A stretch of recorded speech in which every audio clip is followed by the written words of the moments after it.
Your Daily 180, 180 seconds of pure Bible study. Thank you for being with us today for this, your Daily 180 Bible study. We began a discussion yesterday on the importance of truth, and we looked at James chapter 1, verses 18 through 25, and we looked at the idea that we're brought forth by the word of truth. We need to have a good attitude toward truth. Now, I want to talk about one of the thinking errors regarding truth. And that is the idea that many people think that you can add to truth and dilute it and that it's still pleasing to God.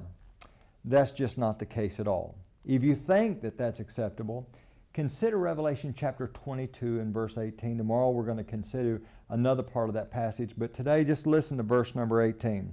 For I testify to everyone who hears the words of the prophecy of this book, if anyone adds to these things, God will add to him the plagues that are written in this book. Did you get that? We can't add to the Word of God. If you begin adding to the Word of God, you've corrupted the Word of God. And God says you will not be acceptable. In Matthew chapter 15, we see that there were a group of people that made their traditions as important as the Word of God, as the law of God. I want to share a quote with you right now that comes from Phil Sanders. And he is the speaker on the In Search of the Lord's Way program. Several years ago, he wrote a book called Adrift. And he put this idea very well. He said, "We have turned to a God that we use rather than to a God we must obey. We have turned to a God who will fulfill our needs rather than to a God before whom we must surrender our rights. And so we transform the God of mercy into a God who is at our mercy. Some really want a genie in a bottle more than they want the cross of Jesus Christ. Christians today are clamoring for more and more grace from God, but they want less and less accountability.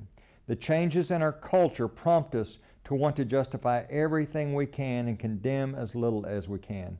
The cost of such a popular and pseudo-comforting religion is that it is weak and worldly."